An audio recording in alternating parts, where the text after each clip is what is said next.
Mi nuera puso el teléfono boca abajo sobre la mesa antes de que yo pudiera ver la pantalla. Fue un gesto pequeño, casi inconsciente, de esos que la gente hace cuando no sabe que está siendo observada. Yo seguí sirviendo el café como si no hubiera visto nada, pero lo vi. Y en ese momento supe que la conversación que venía no iba a ser sobre los niños, ni sobre la escuela, ni sobre ninguna de las cosas normales por las que uno se sienta a la mesa un martes por la tarde. Me llamo Remedios. Tengo 63 años y llevo 38 de ellos parada frente a las mismas estufas. Cuando mi esposo Gilberto y yo abrimos el Nogal en el centro de Saguayo, no teníamos más que 2 mesas, una estufa de 2 quemadores y la receta del mole negro que me enseñó su madre antes de morir. Gilberto ponía las mesas, yo cocinaba, los dos lavábamos los trastes hasta las 11 de la noche y al día siguiente abríamos de nuevo a las 7. Así fueron los primeros 3 años. Así fueron muchos años después de esos. El Nogal creció porque crecimos con él, porque no hubo un solo día en que nos rindiéramos aunque hubiera motivos para hacerlo, y créame que los hubo. Gilberto murió hace 4 años. Infarto, sin avisar, como si el corazón hubiera decidido que ya había cumplido su parte. Me dejó el restaurante, la casa, 2 hijos ya grandes y una forma de mirarme que todavía busco cuando entro a la cocina temprano y el vapor del caldo sube despacio por el aire frío de la mañana. Mi hijo mayor, Claudio, se fue a Guadalajara desde joven. Tiene su vida allá, su trabajo, sus hijos. Viene en diciembre y en Semana Santa, y eso me basta. Mi hija Fernanda se casó con Aurelio hace 7 años. Aurelio Campos. Un hombre de sonrisa fácil y palabras bien acomodadas, de esos que siempre tienen una explicación para todo y que nunca se les nota el esfuerzo porque en realidad nunca hacen ninguno. Desde el principio me cayó como el tiempo nublado, ni frío ni caliente, solo ese gris que no termina de definirse. Los primeros años después de que se casaron, Aurelio intentó por distintas puertas que él podía manejar la contabilidad del restaurante, que tenía contactos para mejorar los proveedores, que el Nogal podía crecer si se modernizaba un poco, que el nombre sonaba anticuado. Le aguanté las ideas con la paciencia que le tenía a Fernanda. Pero un día le dije claro, con la misma voz con la que hablo cuando ya no quiero ser malentendida: Aurelio, el día que tú te levantes a las 5 de la mañana a preparar el mole y te quedes dormido parado sobre la estufa y aún así abras a las 7, ese día hablamos de cómo se administra esto. Se rió. Pero la risa no le llegó a los ojos. Cuando Gilberto murió, Aurelio esperó un tiempo razonable. No demasiado, no poco. El tiempo justo para que pareciera respeto y no cálculo. Luego empezó a aparecer más seguido, siempre con una razón, que traía a los niños, que Fernanda quería comer aquí, que quería aprender algo de la cocina, yo lo dejaba. Fernanda era feliz teniéndolo cerca y yo no tenía ninguna intención de ser el problema en el matrimonio de mi hija. Pero los últimos meses algo cambió en las preguntas. Ya no preguntaba por las recetas ni por los clientes habituales. Empezó a preguntar sobre los papeles, sobre si el local estaba a mi nombre o del negocio, sobre si había algún préstamo vigente, alguna deuda que Fernanda no supiera, sobre si yo había pensado en lo que pasaría con el Nogal si a mí me llegara a pasar algo. Yo respondía con vaguedades, con esa manera cansada que la gente usa cuando no quiere entrar en detalles, la manera que él interpretaba como señal de que ya me estaba poniendo lenta para los asuntos serios. El martes que cambió todo, Aurelio llegó al restaurante pasadas las 3, cuando ya habíamos cerrado y yo estaba cuadrando la caja con Lupita, mi encargada de 14 años. Me dijo que necesitaba hablar conmigo en privado sobre algo importante del negocio, que era urgente, que Fernanda ya sabía y estaba de acuerdo. Lupita se fue sin que yo se lo pidiera porque Lupita lleva suficientes años conmigo para leer el aire de una habitación antes de que nadie diga nada. Aurelio sacó una carpeta de su bolsa. Documentos con membrete, varios, impresos en papel grueso de ese que se usa cuando se quiere que algo parezca más oficial de lo que es. Me los puso enfrente con la explicación ya preparada, de esas explicaciones que uno ensayó antes de llegar. Suegra, es una reestructura fiscal. El contador dice que para que el negocio quede protegido ante cualquier eventualidad, lo más conveniente es ponerlo bajo una figura societaria formal. Así, si usted se enferma, o necesita descansar, Fernanda puede operar sin ningún problema legal. Es por el bien de la familia. Dijo eso último con una seguridad que me hizo pensar que lo había practicado frente al espejo. Por el bien de la familia. ¿Qué palabras tan usadas por la gente que va a hacer exactamente lo contrario? Me acomodé los anteojos. Esos de lectura que guardo en el bolsillo del delantal junto con la libreta de pedidos y un bolígrafo que me regaló Gilberto el día que inauguramos la segunda sala. Pasé la primera hoja, la segunda. En la tercera encontré lo que no estaba buscando porque no imaginé que fuera tan directo. Cesión de derechos patrimoniales sobre el inmueble ubicado en Avenida Hidalgo número 17. Mi restaurante. El local que Gilberto y yo tardamos 12 años en terminar de pagar. La escritura que guardamos en una cajita de metal debajo de la cama durante 10 años porque no teníamos caja fuerte y eso era lo más valioso que teníamos. El nombre al que se transfería el inmueble era una sociedad, Campos y Asociados Desarrollo Inmobiliario, S.A.D.C.B. El apellido de Aurelio, solo el apellido de Aurelio. Fernanda no aparecía en ninguna parte del documento. Leí el párrafo 2 veces. Respiré hondo por la nariz, despacio, de la misma manera que respiro cuando la cocina se llena de humo y necesito mantener la cabeza clara. Alcé la vista y lo miré. Aurelio me sonreía con esa sonrisa de dientes blancos que le costó 2 años de pagos al dentista y que nunca ha sabido hacer llegar a los ojos. «Ay, qué documentos tan largos», dije. «Usted sabe que yo con la letra pequeña necesito tiempo. ¿Me los puedo quedar para leerlos con calma esta noche?» Aurelio parpadeó una sola vez. «Claro, suegra. Pero es que el notario necesita todo antes del viernes para alcanzar la fecha del trámite». «Claro que sí», le dije guardando los papeles dentro de la carpeta con la misma calma con la que guardo las comandas. Le ofrecí café. Lo tomó. Platicamos 10 minutos más de los niños y de que el mayor ya quería un perro. Se fue convencido de que la conversación había salido bien. Cerré la puerta. Fui directamente a la cocina del fondo. Me senté en el banco alto que tengo junto a la alacena, el que uso cuando necesito pensar sin que nadie me vea pensar. Las manos me temblaban, sí, pero no de miedo. Era una rabia vieja y conocida, la misma que sentí el día que un distribuidor me quiso cobrar el doble diciéndome que las señoras no entienden de precios al mayoreo. La misma del día que el banco me dijo que una viuda sola no era perfil suficiente para un crédito de mejora, que necesitaba un aval masculino. Esa rabia que uno aprende a usar como combustible, en lugar de dejarla quemarlo a uno por dentro. Saqué el teléfono y busqué el número de la licenciada Torres. Patricia Torres, mi contadora y abogada desde hace 11 años.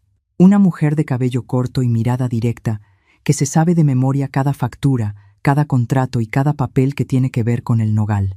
Contestó al primer timbrazo. «Licenciada», le dije en voz baja con la llave del agua abierta por si acaso. «Mi yerno me trajo documentos esta tarde, una cesión de derechos del local, a nombre de una sociedad que se llama Campos y Asociados Desarrollo Inmobiliario». Silencio de 4 segundos. Luego su voz cambió de tono por completo. «¿Firmó algo?» «Nada». «Bien. Escúcheme, doña Remedios.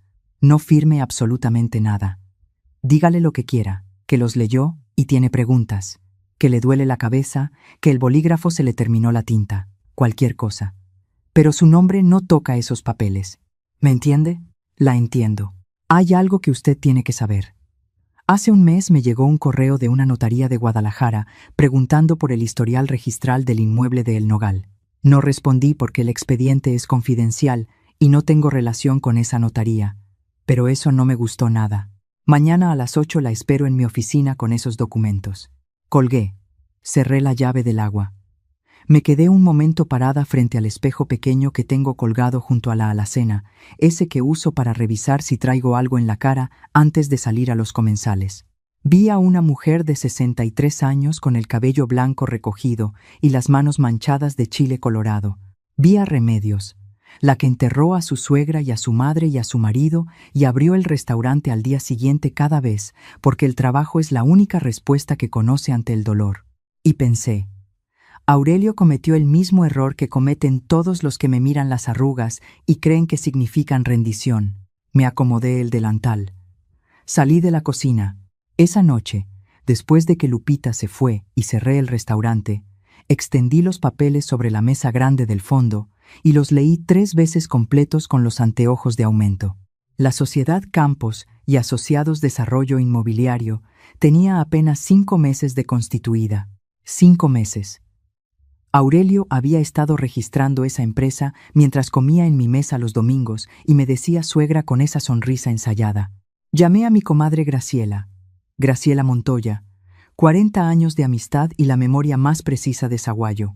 Si algo ocurre en este municipio que valga la pena saber, Graciela lo sabe antes de que salga en el periódico local y 3 días antes de que se lo cuenten al párroco. Comadre, me dijo después de que le resumí lo esencial. Ay, comadre. El mes pasado, en la reunión de la Asociación de Comerciantes, el señor Verduzco del Bazar comentó que hay una empresa de Guadalajara que anda comprando locales sobre la avenida Hidalgo. Dicen que quieren hacer un desarrollo comercial, algo con cadenas de restaurantes y tiendas de ropa. Ya les compraron 4 propiedades del lado norte de la calle. Las que faltan, según escuché, son la tuya y la ferretería de Don Bernal. Se me cerró el estómago. ¿Sabes cómo se llama la empresa? Espérate. Graciela se alejó del teléfono un momento. Oye, aquí tengo una tarjeta que me dio el señor Verduzco. Desarrollos Zenit, de un tal Iturbe. Rodrigo Iturbe. Esa noche busqué el nombre. Desarrollos Zenit tenía página web nueva, renders de plazas comerciales con palmeras en maceta y frases sobre potenciar el corazón económico de los municipios. Una foto del señor Iturbe, 50 y tantos años, traje de ciudad, sonrisa de quien mira los terrenos ajenos como si ya fueran suyos. Entendí todo de una vez, como cuando se abre una ventana en un cuarto cerrado y entra el aire y uno de repente puede ver con claridad lo que antes solo adivinaba. Aurelio no quería el nogal por el nogal. Aurelio quería el inmueble para vendérselo a Iturbe. Por eso la prisa, por eso el viernes, por eso los papeles preparados con anticipación. Y por eso Fernanda no aparecía en ningún lado del documento, porque si Fernanda figuraba como beneficiaria, la historia se complicaba. Así que mi hija iba a quedar fuera, Aurelio iba a cobrar, y yo iba a perder el local donde Gilberto y yo pusimos 38 años de madrugadas y quemaduras y facturas y esperanza.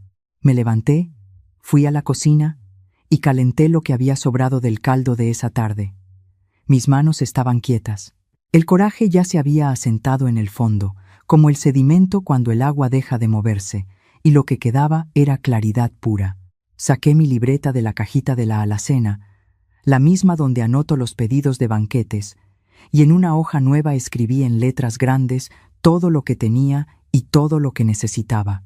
Lo que tenía: la escritura original a mi nombre, 11 años de historial limpio con la licenciada Torres.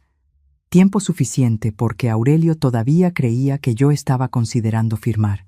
Lo que necesitaba: proteger el inmueble antes de que él intentara otra vía, saber exactamente qué tan avanzado estaba el trato con Iturbe y hablar con Fernanda antes de que Aurelio lo hiciera primero. A las 8 en punto del miércoles siguiente estaba en la oficina de la licenciada Torres. Me escuchó sin interrumpir. Cuando terminé, abrió la carpeta con los documentos y los revisó durante 10 minutos en silencio. Luego se quitó los anteojos y me miró directo. Lo bueno es que no firmó nada, doña Remedios. Lo malo es que si Aurelio tiene copia del acta de matrimonio de su hija y hay algo mal estructurado en su testamento, puede intentar una demanda argumentando derechos conyugales sobre la parte eventual de Fernanda en la herencia. No es un camino fácil para él, pero existe. ¿Qué necesita? Necesito que nadie pueda tocar ese local mientras yo viva y después de que me muera. La licenciada Torres abrió su computadora. Entonces hacemos 3 cosas. Primero, hoy mismo levantamos un acta notarial dejando constancia de que recibió estos documentos de forma presionada y que no firmó. Segundo, actualizamos su testamento esta semana. Tercero, y esto es lo más importante, ponemos el nogal en un fideicomiso de administración con el banco. Usted conserva todos los derechos de uso, operación y administración mientras viva. Nadie puede forzarla a vender ni a transferir, porque técnicamente el titular del inmueble es el banco, no usted en lo individual. Y su yerno no puede hacer absolutamente nada, ni con un notario, ni con un juez, ni con 10 abogados de Guadalajara. ¿Y Fernanda? La dejamos como beneficiaria directa del fideicomiso en caso de fallecimiento. Solo ella, nadie más. Trabajamos 6 horas. Leí cada cláusula con mis anteojos de aumento. Firmé frente al notario, un hombre mayor que me conocía de vista desde los tiempos de Gilberto y que cuando terminamos me dijo, con esa seriedad tranquila de quien ha visto de todo, Doña Remedios, la mayoría de mis clientes llegan después de que les pasa algo. Usted llegó antes, eso es muy distinto. Salí con las copias de todo guardadas en la bolsa de tela que cargo siempre. El sol de la mañana estaba alto y el mercado ya estaba lleno. Caminé hasta el nogal, abrí con mi llave, entré al olor del mole que Lupita ya había puesto a calentar y respiré de una manera que no había respirado en 3 días. Lupita me miró de reojo desde la estufa. Lupita no pregunta, pero nota todo. Todo bien, jefa, dijo sin voltear. Mejor que bien, Lupita. Esta semana cambiamos la cerradura del cuarto de atrás y los accesos a la caja registradora quedan solo para ti y para mí. Lupita asintió y siguió moviendo la olla como si le hubiera pedido que cambiara el mantel. Esa tarde Aurelio me mandó mensaje. Suegra, ¿ya tuvo oportunidad de revisar los documentos? El notario pregunta por ellos. Le respondí que todavía los estaba leyendo con calma, que para eso me los había dado. Los 3 puntitos aparecieron y desaparecieron 2 veces antes de que contestara. Claro, suegra, sin prisa. Ese era yo, ahora el que podía esperar.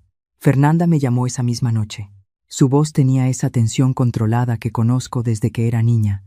La voz de quien sabe que algo está pasando y no sabe exactamente qué. Mamá, dice Aurelio que los documentos son urgentes, que si no se procesan esta semana se pierde la ventana del trámite. Fernanda, le dije tranquila. ¿Tú leíste esos papeles? Silencio. ¿Tu marido te explicó qué decían exactamente? Silencio más largo. Hija, mañana a las 7 de la mañana en el restaurante. Tú sola. Fernanda llegó a las 7:10 con cara de haber dormido poco. La senté en la mesa del fondo, la que usamos para el recuento de la caja, y le puse los documentos enfrente. Le señalé el párrafo de la cesión del inmueble. Le señalé el nombre de la sociedad. Le señalé que su nombre no aparecía en ninguna parte. La Filière. La Firelier. La vi quedarse muy quieta de esa manera que se quedan quietas las personas cuando el cuerpo necesita un momento antes de que el cerebro procese algo que no quería saber. Fernanda. Lo miré directo. Tu marido iba a quedarse con el local de El Nogal a nombre de su empresa. No de los dos. No tuya. La suya. Y hay un desarrollador de Guadalajara que quiere comprar toda la cuadra para construir una plaza comercial. Fernanda cerró los ojos. Le corrieron 2 lágrimas que se limpió rápido con el dorso de la mano. Ese gesto de contener que aprendió de mí desde chica y que siempre me duele reconocer porque sé exactamente lo que cuesta. ¿Desde cuándo lo sabías? Desde el martes en la noche. Ya está protegido, mi niña. El local está en fideicomiso desde ayer. No hay nada que él pueda hacer legalmente. Fernanda se quedó un momento con las manos sobre la mesa, mirando los papeles. Luego dijo algo que no esperaba y que me dolió más que todo lo demás. No es la primera vez que hace algo a mis espaldas, mamá.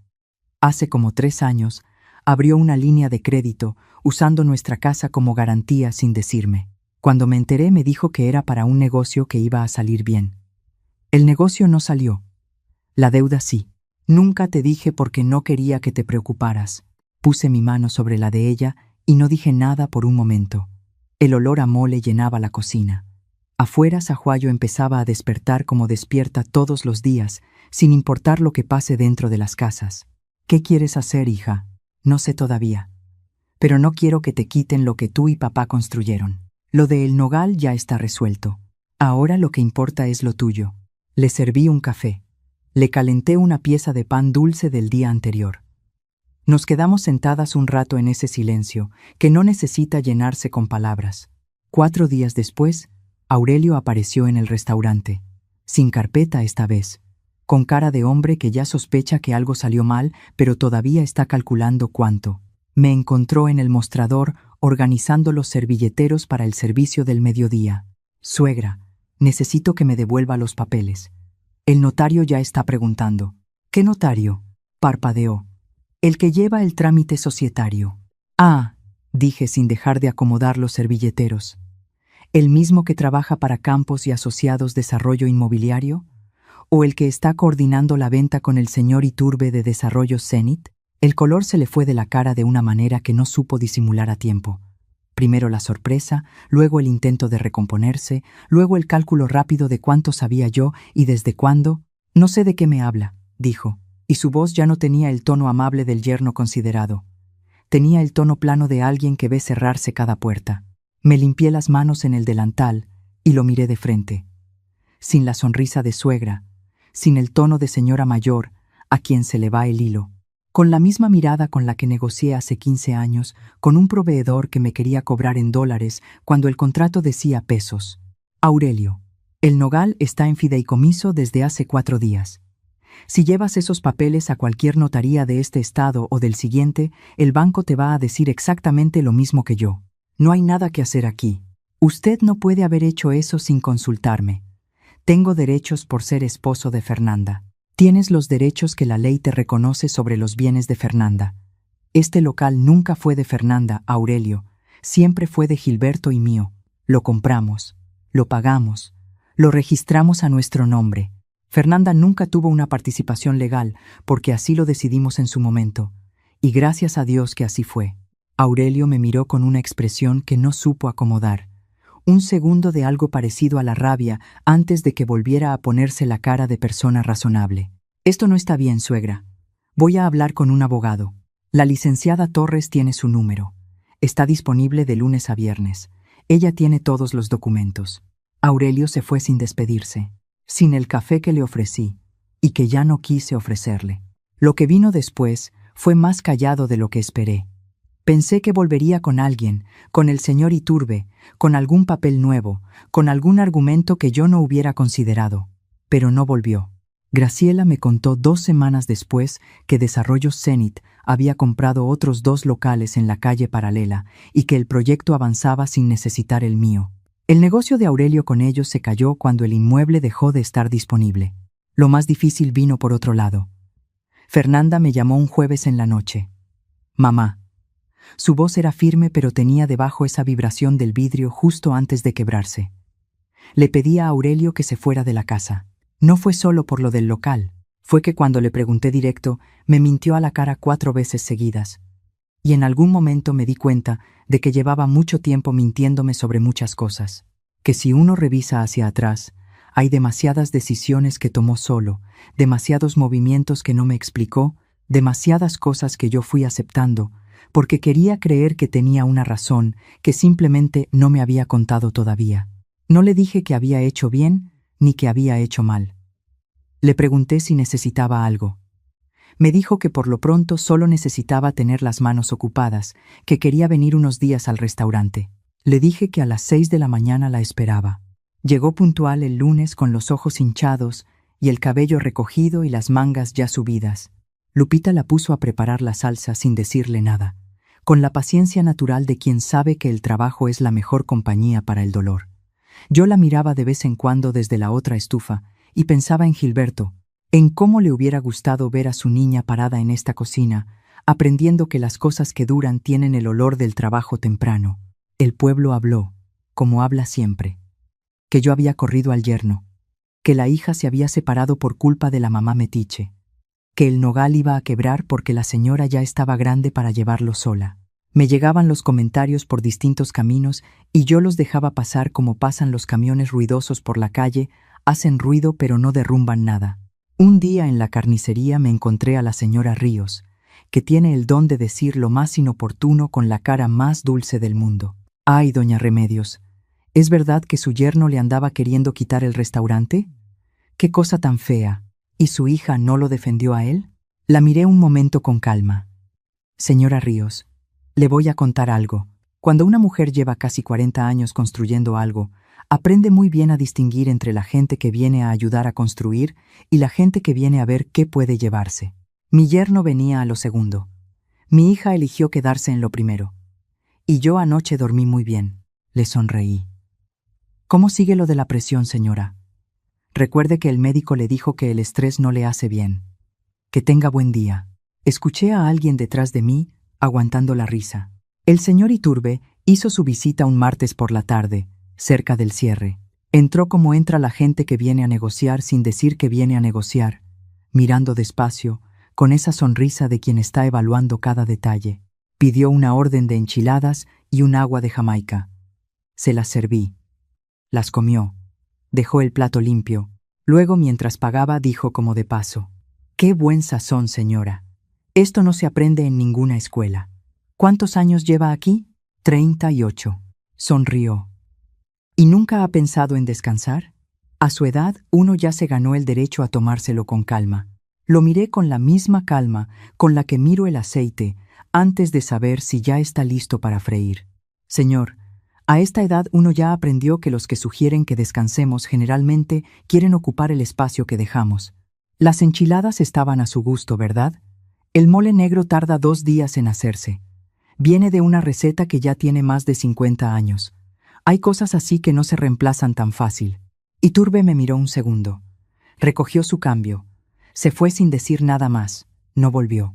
Fernanda se quedó en el nogal, no como hija que echa una mano, sino como socia de verdad. La licenciada Torres nos armó el contrato de coadministración con derechos y responsabilidades claras para las dos. Fernanda resultó tener una cabeza muy buena para la logística y una paciencia con los proveedores difíciles que yo nunca tuve, porque a mí se me acaba rápido. Los niños empezaron a venir los sábados. El mayor, que tiene 12 años, ya sabe cuándo el aceite está en su punto y cómo se dobla correctamente una tortilla para que no se rompa. A veces lo veo parado junto a la estufa, con esa seriedad que uno no espera en los niños, y pienso en Gilberto y en cómo le hubiera gustado verlo. Una noche, ya tarde, después de que Fernanda y los niños se habían ido y Lupita también, me quedé sola cerrando. Me detuve un momento en la cocina vacía.